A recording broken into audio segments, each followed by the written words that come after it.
Hello, कैसे हैं आप लोग। मेरा नाम दीपक है और आप देख रहे हैं साई अकेडमी फॉर सक्सेस। तो आज हम ज्योग्राफी का एक चैप्टर जो है क्लास 11th का वो थोड़ा डिस्कस करने वाले हैं और थोड़ा सा इसका पार्ट हमने पहले भी डिस्कस कर लिया है। यहाँ पर आज हम डिस्कस करने वाले हैं वन और जीवन के बारे में। आपको स्क्रीन पर दिख रहा होगा कि वन और जीवन किस तरीके से आपस में जुड़े हुए हैं। वन जो है वो असंख्य जनजातीय लोगों के लिए आवास और रोजी रोटी का अस्तित्व है। सबसे पहले हमें ये बात करनी पड़ेगी कि जो वन है हमारे वो कितने इम्पॉर्टेंट है हमारे लिए। भारत में फ़िलहाल कितने 21.21% के आसपास वन है, ठीक है, जो कि बहुत कम है। तो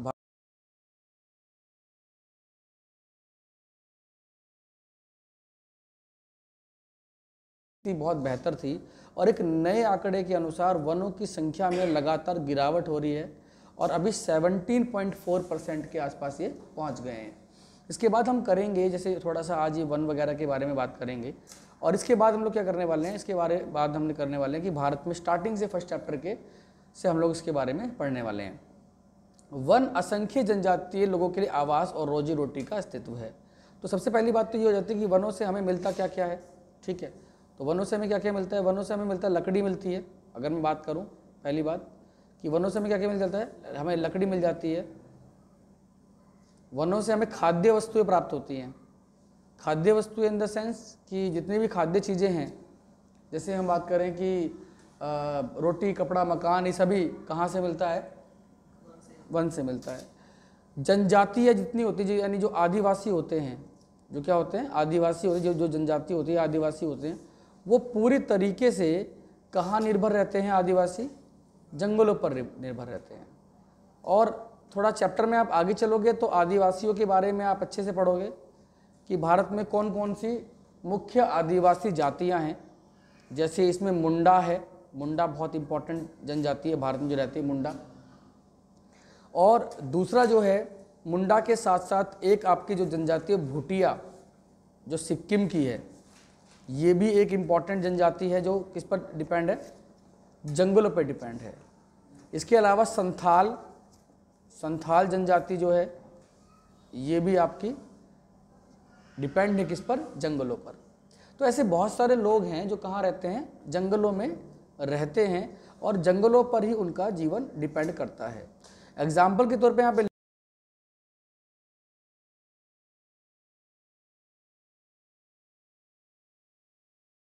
शिकार करने के लिए जो जानवर है वो भी कौन प्रदान करता है, जंगल प्रदान करते हैं। जैसे आपको पता है कि पहले इंसान आदि मानव था, जब वो पूरी तरीके से किस पे डिपेंड था, जंगलों पर डिपेंड था। लेकिन इसका मतलब खाली ये नहीं कि आदि मानव ही जंगलों पर डिपेंड है। आप और हम जंगलों पर डिपेंड नहीं हैं। अगर मैं बात करूं कि जो जितनी दवाइयाँ बनती हैं, मेडिसिन, तो मेडिसिन के लिए बहुत सारी चीज़ें, यानी बहुत सारी आयुर्वेदिक दवाइयाँ हैं या एलोपैथी की दवाइयाँ हैं, वो चीज़ें हमें किससे मिल जाती, जंगलों से मिल जाती हैं वो सारी चीज़ें। यहाँ पर जो आप नीचे देख सकते हो, जनजातीय समुदायों के लिए वनों का बहुत महत्व है, क्योंकि इनके जीवन की जितनी भी आर्थिक क्रियाएं हैं वो किस पे डिपेंड है, जंगलों पे। क्लास 12th की जब आप ज्योग्राफी पढ़ोगे तो क्लास 12th की ज्योग्राफी के अंदर आपको मालूम चलेगा कि बहुत सारे ऐसे जनजाति हैं भारत में जो जंगलों की पूजा करते हैं, यानी जो जंगलों क्या करते हैं, पूजा करते हैं। ऐसी बहुत सारी जनजाति हैं जो जंगलों की पूजा करती हैं। और इससे पहले भी जब अंग्रेजों ने जंगलों में एनक्रोचमेंट किया था, यानी मतलब कब्जा किया था जंगलों पर, तो जितनी भी जनजाति थी उन्होंने उसका विरोध किया था, ठीक है। बस्तर का विद्रोह एक जनजातीय विद्रोह था, आपने पहले पढ़ा होगा।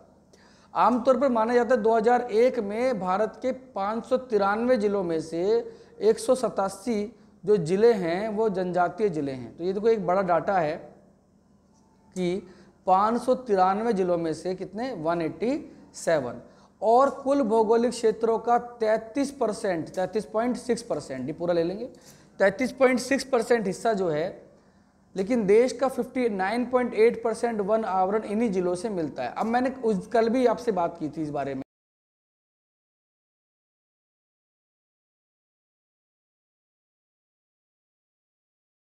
होते हैं वास्तविक वन, होते हैं वास्तविक वन क्षेत्र, और दूसरे हो जाते हैं अनुमानित वन क्षेत्र। दूसरे कौन से हो जाते हैं, अनुमानित वन क्षेत्र दूसरे हो जाते हैं। तो एक तो आता है वास्तविक वन क्षेत्र और एक हो जाते हैं आपके कौन से, एक दूसरे कौन से हो जाते हैं आपके, जिसको हम बोलते हैं आपके अनुमानित। तो अनुमानित की अगर मैं बात करूं तो यहां पर अनुमानित की अगर मैं बात करूं कि अनुमानित वन क्षेत्र जो हैं वो कितने परसेंट हैं, 59.8%। ठीक है, इतना हिस्सा तो वन का होना चाहिए हमारे यहाँ और इतना हिस्सा है भी, लेकिन उनमें से जो 33 पॉइंट समथिंग % है वो हिस्सा वनों का जो है वो हमें नहीं मिलता है। ठीक है, आगे बढ़ते हैं। बहुत गहरा संबंध है जनजातीय समूह वगैरह का, तो इसलिए बहुत ज़रूरी है। क्योंकि दो यहाँ पर मैं दो प्रयोगों की बात आपसे करता हूँ, चाहे आप लिख भी सकते हैं उसको, थोड़ा राइट भी कर सकते हैं उसको। दो प्रयोगों की बात करेंगे। वनों पर दो प्रकार से कोई निर्भर रह सकता है। एक रह सकते हैं प्रमुख रूप से, लिखो, प्रमुख रूप से निर्भर रह सकते हैं, और दूसरे जो रह सकते हैं वो रह सकते हैं आपके गौण रूप से। जी, गौण रूप का मतलब क्या है, प्रमुख रूप का मतलब क्या है यहाँ पर। तो जो गौण रूप वाले हैं उसका मतलब ये हो जाता है कि भाई बाकी बहुत सारी चीज़ें इस्तेमाल करते हैं, लेकिन उन सभी चीज़ों के साथ साथ जंगलों में, जब मैंने बोला मेडिसिन डिपार्टमेंट जो है, जंगलों से जो जड़ वगैरह बाकी चीज़ें लेके आते हैं या फिर दवाइयाँ वगैरह बनाते हैं, तो उनका गौण प्रयोग है। कैसा प्रयोग है, गौण प्रयोग है। लेकिन वही मैं अगर बात करूं कि प्रमुख प्रयोग, यानी जो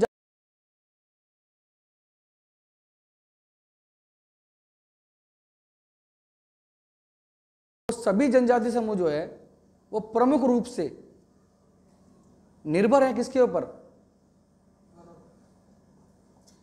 वनों के ऊपर।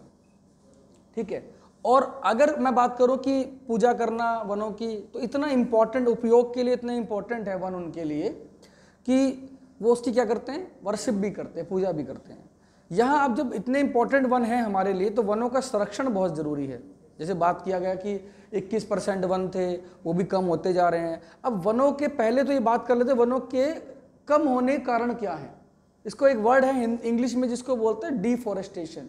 जितने समझ में आपको आता रहे उतना लिखते रहो, फिर बाद में नोट्स वगैरह से बात करेंगे, PDF वगैरह जो भी भेजी तो ग्रुप के अंदर वो भी।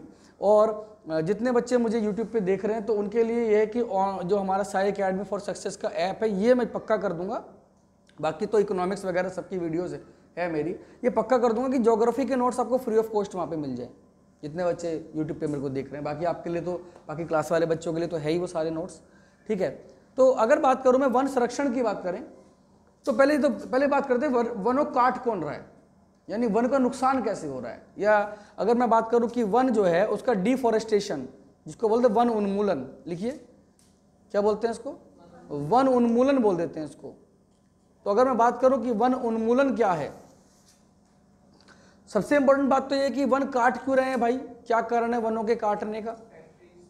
तो सबसे बड़ा कारण जनसंख्या है। जड़ क्या है, जनसंख्या। देखो, जब जनसंख्या में वृद्धि होती है तो पहला पॉइंट आपका क्या आ गया यहाँ पे, जी, जनसंख्या में वृद्धि हो गया। अगर मान लो किसी देश में जनसंख्या बढ़ रही है, भारत में देखो जनसंख्या विस्फोट हो रहा है। एक आंकड़े के अनुसार मैं आपको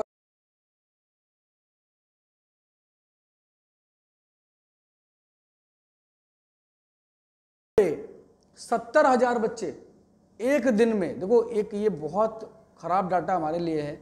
और आज मेरे ख्याल से 2021 की जनगणना जब आएगी तो 2021 की जनगणना में बाकी हमें पता चल जाएगा कि भारत नंबर 1 शायद हो चुका है, चाइना को हम पछाड़ चुके हैं। मोटा मोटा क्या है कि वन डे में इंडिया का जो एवरेज है वो एक दिन में 70,000 बच्चों का है। एवरेज 70,000 बच्चे एक दिन में पैदा होते हैं भारत के अंदर। और दूसरे नंबर वाला देख रहे, दूसरे नंबर वाला जो सेकंड पोजीशन पर है, सेकंड पोजीशन पर चाइना है बेटा।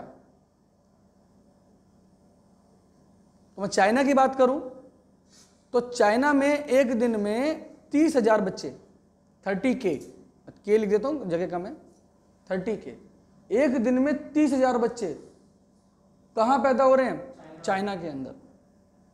और तीसरी बात कर लूं तो USA का नंबर आता है भाई, अमेरिका का। अमेरिका में एक दिन में 10,000 बच्चे।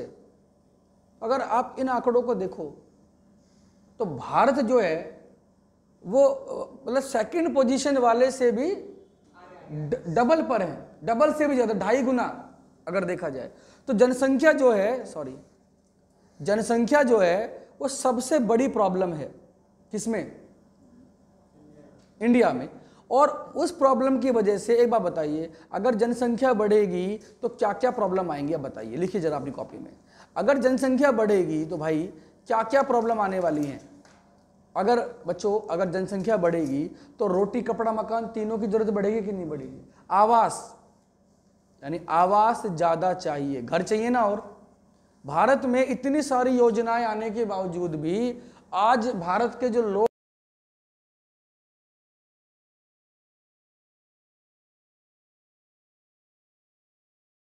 साफ पानी, 2 वक्त का भोजन, शिक्षा और मकान ये भी दिला नहीं पाए हैं। हालांकि अमेरिका ने हमें विकसित देश मान लिया है। भारत को अगर मैं बात करूं, यूएसए ने एक उनका पेपर में आता था कि भारत एक विकसित देश हो गया है, तो उसका कोई लाभ नहीं है। जो हमारी सब्सिडी है, हमारी आर्थिक सहायता चली जाएंगी। तो पहली प्रॉब्लम किसकी है बच्चों? आवास की। और जब आवास की प्रॉब्लम आएगी तो खाने की भी आएगी भाई, भोजन की। और भोजन के लिए अगर भोजन को बढ़ाना है तो खेती को बढ़ाना पड़ेगा ना। जब मैं इकोनॉमिक्स आपको पढ़ा रहा था, आपको याद हो, पीपीसी कर्व की मैंने बात की थी कि बिना संसाधनों की वृद्धि के कोई फायदा नहीं है। पहले क्या होना चाहिए? संसाधनों की वृद्धि होनी चाहिए। तो खेती के लिए जमीन चाहिए कि नहीं चाहिए? अभी इसी चैप्टर के अंदर जब हम पढ़ रहे थे, उसमें हमने रामसर कमीशन पढ़ा था, आपको याद हो, रामसर कन्वेंशन। बच्चों, जो बच्चे नए हैं यूट्यूब पे, सफलता अगर मिलती है, मोटिवेशन अगर मिलता है तो टीचर भी मेहनत करता है। तो इसमें हमने रामसर कन्वेंशन की बात की थी कि जो रामसर कन्वेंशन है वो कहाँ हुआ था? ईरान में हुआ था। और वेटलैंड की बात की थी, दलदली भूमि की बात की थी। आप मुझे बताइए कि दलदली भूमि के अंदर आपको केवल कौन से वन मिलेंगे? मैंग्रोव वन मिलेंगे जी। मैंग्रोव वन कहाँ मिलते हैं? दलदली इलाकों में आपको मैंग्रोव वन मिलते हैं। तो कितना परसेंट? पहले 27 स्थल थे जी। कितने थे? 27। अभी इसी वर्ष, मैं अभी करंट का डाटा आपको बता रहा हूं, 2019-20 में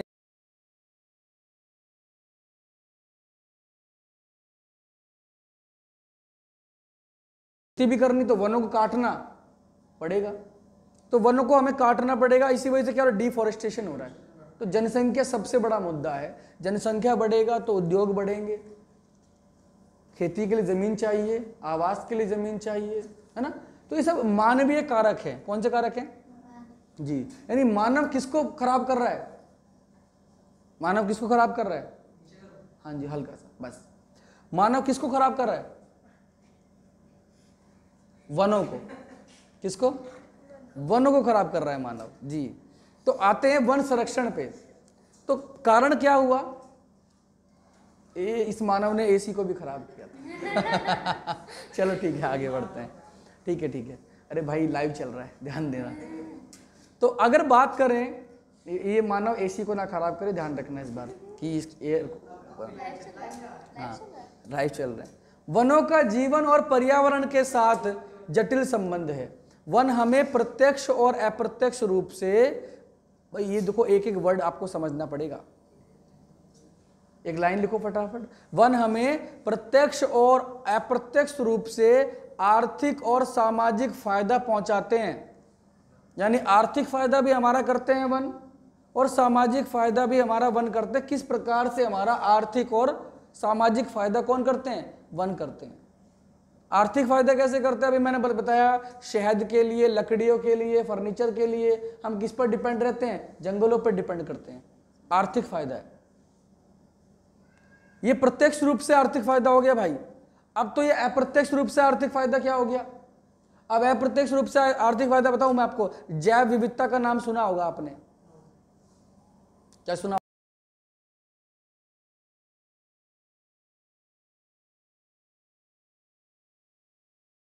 जो बच्चे लाइव भी देख रहे हैं, जो यूट्यूब पे भी देख रहे हैं बाद में, उसमें कुछ चीज़ों को ऐड करना शुरू कर दीजिए, अपने ज्ञान में वृद्धि करना शुरू कर दीजिए। बुक तो है ही, मगर जैव विविधता की बात करें, दुनिया में सर्वाधिक जैव विविधता कहाँ पाई जाती है?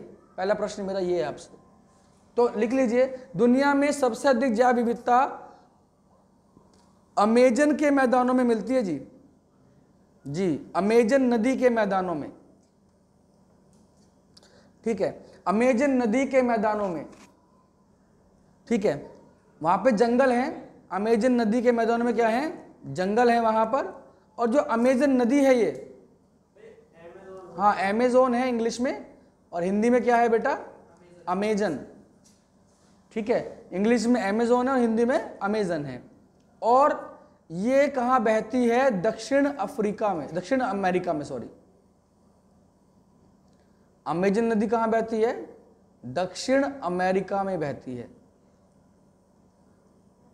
नहीं, ऐसे लाइव नहीं चल रहा है अभी, ये ऐसे लाइव नहीं चल रहा है आप में, ये साई अकेडमी फॉर सक्सेस के ऐप में लाइव नहीं चल रहा है, आप वहाँ ढूंढ रहे हो। नहीं, ये यूट्यूब पे लाइव चल रहा है। नहीं मिले? मिल जाएंगे, रुक जाओ अभी, ठीक है। आप तो मेरे पास लाइव सामने बैठो ना, क्या दिक्कत है? अमेजन दक्षिण अमेरिका में, तो अमेजन के वन कहाँ पाए थे बेटा? दक्षिण अमेरिका में। आपको याद होगा एनाकोंडा, तो एनाकोंडा कौन सी नदी में पाया जाता है? नील नदी और अमेजन नदी में क्या पाया जाता है? एनाकोंडा। और जो यहाँ के वन है उनको बोलते हैं पृथ्वी के फेफड़े। देखो वन कितने इंपॉर्टेंट है जी, पृथ्वी के फेफड़े। अब भाई ये क्वेश्चन आ गया,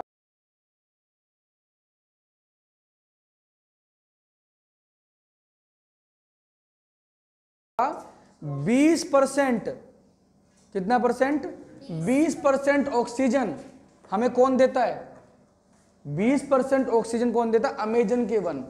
बहुत गहरे वन है, बहुत मतलब वैसे वन है, अभी आग लगी हुई है इन वनों के अंदर, 16% हिस्सा जल चुका है इन वनों का। और ब्राजील के अंदर सबसे ज्यादा हिस्सा है इनका, किसमें? ब्राजील में। ब्राजील के अंदर इसका सबसे ज्यादा हिस्सा है, किसका? अमेजन के वन का। तो वन जो है, देखो अब ये मैंने बताया आपको कि वन जो है वो क्यों जरूरी है, क्योंकि वन से हमें क्या मिलती है? ऑक्सीजन मिलती है। और साथ में बहुत सारी प्रत्यक्ष और अप्रत्यक्ष रूप से बहुत सारी वस्तुएं जो हैं वो भी हमें किससे मिलती है? वनों से मिलती है। प्रत्यक्ष और अप्रत्यक्ष रूप से बहुत सारी चीजें हमें किससे मिलती है? वनों से मिलती है। तो चलिए आगे बढ़ लेते हैं। अब यहां आगे लिखा है इसमें, इस कारण भारत सरकार ने पूरे देश के लिए एक वन संरक्षण नीति कार्यक्रम बनाया था 1952 में। ध्यान रखिएगा, वो बहुत इंपॉर्टेंट चीज, लिख भी लेना। देखो तथ्यों पे बात करो और तथ्यों पे जाइए। 1952 बहुत जरूरी है। 1952 में आया था क्या? वन संरक्षण अधिनियम। कब आया था? 1952 में, ठीक है। और 1988 में इसमें संशोधन किया गया था। 1988 में इसमें क्या किया गया था? संशोधन किया गया था। 1952 में संशोधन आया था, ये बिल आया था, और 1988 में इसको क्या किया गया था? लागू किया गया था, ठीक है जी। और इसमें जोर किस पर दिया था? सतत पोषणीय वन प्रबंधन पर जोर दिया गया था। अब ध्यान देने वाली बात यह, आपने लिखा होगा 52-88 मेरे ख्याल से। ध्यान देने वाली बात यह है कि देखो अब मैं ये कह रहा हूं कि जब हम रिवीजन करेंगे बेटा, अभी तो चलो आज ये वीडियो मेरा मन हुआ मैं डाल देता हूँ इस पर यूट्यूब पे, अभी काम करेंगे जो पीडीएफ हमने बनवाई है ना, अब उन पीडीएफ पे काम करके रिवीजन क्लास एक बार ले लेते हैं। ज्योग्राफी की चैप्टर नंबर 1 से लेके जहाँ तक अब तक पढ़ाया है मैंने वहाँ तक एक बार पूरा रिवीजन कर लेते हैं उसका, ठीक है। और एक एक चीज़ पे बात करने वाले हैं कि क्या चीज़ें हैं, ठीक है। तो यहाँ पर मैं बात करूँ किसकी? सतत पोषणीय विकास की। तो एक डेफिनेशन हमारी हो जाए किस पर? सतत पोषणीय विकास पर। ये जो पेपर में क्वेश्चन बना ना सतत पोषणीय विकास का, ये बहुत जरूरी क्वेश्चन है कि सतत पोषणीय विकास क्या है, ठीक है जी।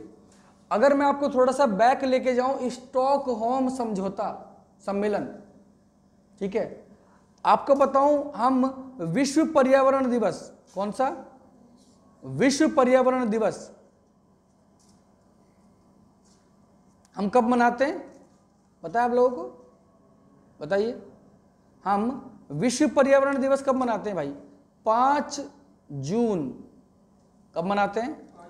5 जून को हम मनाते हैं विश्व पर्यावरण दिवस। ठीक है जी। और क्यों मनाते हैं? क्योंकि एक स्टॉकहोम में सम्मेलन हुआ था। कहाँ पे हुआ था? स्टॉकहोम में सम्मेलन हुआ था। और स्टॉकहोम स्वीडन की राजधानी है।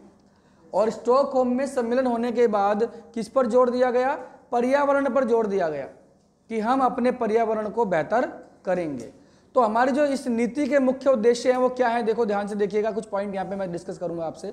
सतत पोषणीय विकास की डेफिनेशन आप लिख लेना। सतत पोषणीय विकास का अर्थ होता है भावी पीढ़ी की आवश्यकताओं को ध्यान में रखते हुए वर्तमान पीढ़ी की आवश्यकताओं को पूरा करना। 2 पॉइंट बहुत इंपॉर्टेंट है। भावी पीढ़ी की आवश्यकताओं को ध्यान में रखते हुए वर्तमान पीढ़ी की आवश्यकताओं को पूरा करना, ये किसका काम है? ये काम है किसका बेटा? सतत पोषणीय विकास का। लिख लिया? बोलूं दोबारा? भावी पीढ़ी की आवश्यकताओं को ध्यान में रखते हुए वर्तमान पीढ़ी की आवश्यकताओं को पूरा करना क्या कहलाता है? सतत पोषणीय विकास कहलाता है। तो सतत पोषणीय विकास के अकॉर्डिंग क्या हो गया? 33% हिस्से पर वन लगाए जाएंगे भाई। कितने परसेंट हिस्से पर? 17.4% हिस्से पर वन है इस समय। दुगना करना, वनों को दुगना करना, वन लगाए जाएंगे। और एक होता है ना जिसको बोलते हैं सिटी गार्डनिंग, यानी अपने घर के आसपास भी क्या लगाने हैं? पेड़ पौधे लगाने। एक व्यक्ति को एक पौधा जरूर लगाना चाहिए अपने जीवन काल में, कम से कम एक व्यक्ति को एक पौधा। और इसीलिए क्या किया गया? जगह जगह इस चीज के लिए भारत में काम किए गए। आपको बता दूं, इसमें ये आपके लिए बहुत इंपॉर्टेंट पॉइंट्स रहेंगे, खाली एनसीईआरटी पढ़ लेना, एक बहुत अच्छा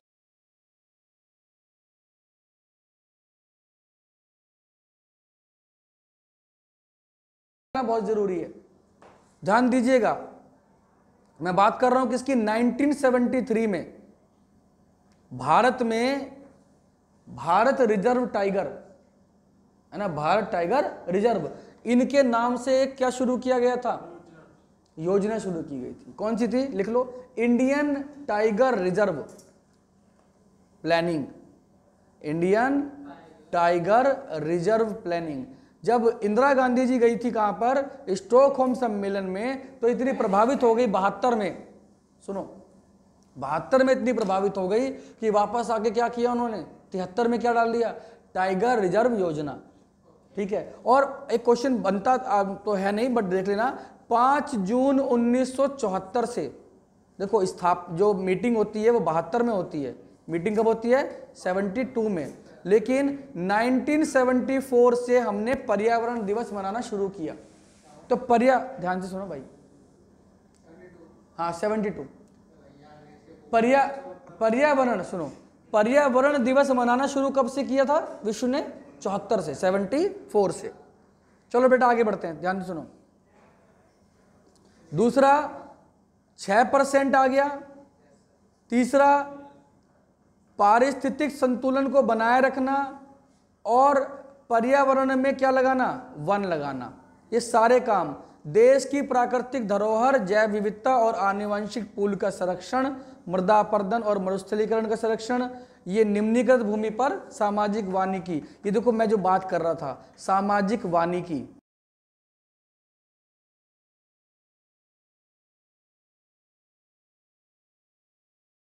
लोग रहते हैं वो अपने आसपास भी क्या कर सकते हैं भाई? ऑक्सीजन देते हैं ना, कुछ दे ही रहे हैं ना, आपको फायदा बहुत मिल रहा है। तो जो विश्व के अंदर सामाजिक वानिकी की जो लहर है ना, तो वो बहुत जरूरी है बढ़ना। और इसमें नाम ध्यान रखना, वांगरी मथाई। क्या नाम है? वांगरी मथाई केन्या की थी भाई, जितना मुझे पता है मैं आपके साथ डिस्कस कर रहा हूं। और जब आप एनसीईआरटी पढ़ने के साथ साथ इन वर्ड्स को, इन चीजों को अगर आप लिखोगे अपने साथ पेपर के अंदर, तो वाकई टीचर शाबाशी देगा आपको कि हाँ बच्चा वाकई कुछ पढ़ के आया है। वांगरी मथाई का नाम ध्यान रखना, केन्या की थी कौन? वांगरी मथाई।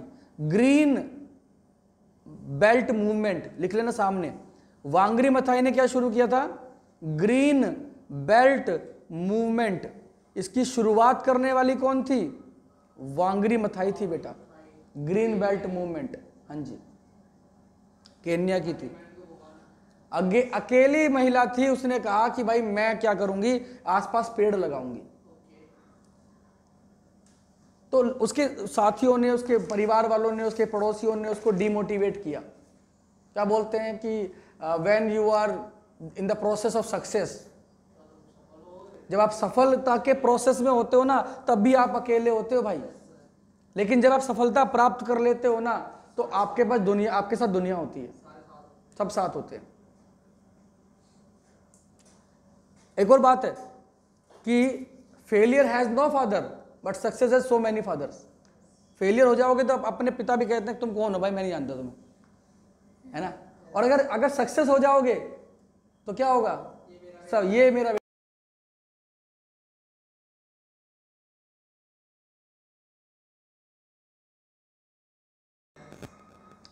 तो बोला गया यार ये ग्रीन मूवमेंट क्या होता है, green movement, green belt movement क्या है। अकेली महिला कितने पेड़ लगाएगी, उसने एक टारगेट किया कि मैं इतने पेड़ लगाने वाली हूँ। एक ऐसी उदाहरण केरला के एक गांव का है। ओपन की बुक में मैंने पढ़ा था, इंग्लिश की बुक में, ओपन ना NIOS का जो पेपर होता है उसकी बुक में, तो उसमें मैंने पढ़ा था उस चीज़ को कि उन्होंने पेड़ लगाए थे। उनका कोई बच्चा नहीं था, मतलब कोई वंश चलाने वाले नहीं थे, ना बेटा था ना बेटी थी। तो उन्होंने कहा कि भाई क्या करें, तो उन्होंने जो ये होता ना, जो ये आपके डिवाइडर होते हैं सड़क पार करने वाले, उनके बीच में पेड़ लगाने शुरू किए थे उन्होंने। और 84 लाख, कितने, अपने पूरे जीवन में 84 लाख पेड़ लगाए थे। उनको राष्ट्रपति से अवार्ड मिला था। समझ आ रहा है, क्योंकि जब शुरुआत की तो अकेली थी वांगनी मथाई, और UNO में अवार्ड मिल चुका है किसको, वांगनी मथाई को। परिवार ने बोला क्या करोगे ये सब चीजें, वांगनी मथाई का नहीं मैं तो पेड़ लगाने हो। तो ये जो संरक्षण वाली बात है और सामाजिक वानिकी, समझ आया, सामाजिक वानिकी, जहां लोग रहते हैं वहां लोग क्या करें, वनों को लगाएं। वनों की उत्पादकता बढ़ाकर वनों पर निर्भर ग्रामीण जनजातियों को इमारती लकड़ी, भोजन और चारा उपलब्ध करवाना, लकड़ी के स्थान पर अन्य वस्तुओं को प्रयोग में लाना। देखो भारत ना, मैं LPG की बात कर लूँ, किसकी, LPG की, गैस सिलेंडर की बात करूँ, लिक्विड पेट्रोलियम गैस। हर पॉइंट पे हम थोड़ी थोड़ी बात करेंगे। और देखो जल्दीबाजी से कुछ नहीं होने वाला, वीडियो हो सकता है थोड़ी लंबी हो जाए, और रिकॉर्डिंग ना मैं आप लोगों के लिए कर रहा हूँ।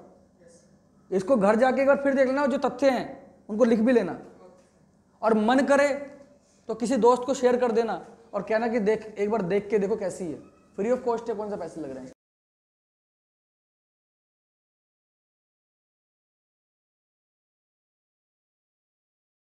साथ में कुछ तथ्य भी हैं जिस पर हम बात कर रहे हैं। LPG, भारत में उज्ज्वला योजना की बात कर लूं, किसकी बात कर लूं, 1 करोड़, कितने, 1 करोड़ गैस सिलेंडर बांटे गए पूरे भारत के अंदर। प्रधानमंत्री मोदी की योजना थी ना ये। और शुरुआत कब होती है, 1 मई, शुरुआत कब होती है, 1 मई 2016 से। जी, क्या लिखा होता है सिलेंडर पे, महिलाओं को मिला सम्मान। देखने चलो जाके घर पे आज। अच्छा, महिलाओं को मिला उज्ज्वला योजना के तहत, क्योंकि भैया जो गांव में रहने वाली जो महिलाएं थी, उनकी लकड़ी जो थी वो ईंधन का मेन सोर्स थी।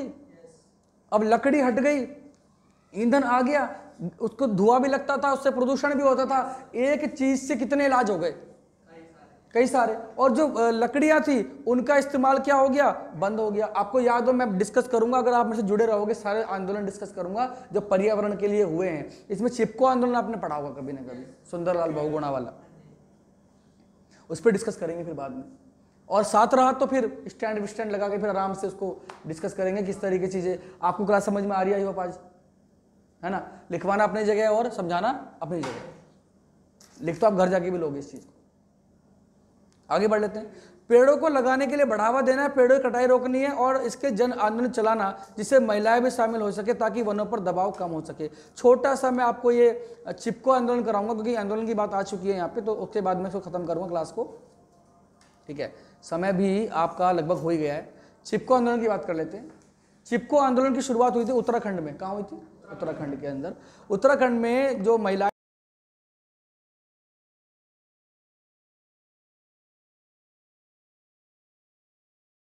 वीडियो शायद थोड़ी सी लंबी हो गई है, ठीक है। और अगर आपको समझ में आई होगी वीडियो तो बहुत अच्छी बात है ना।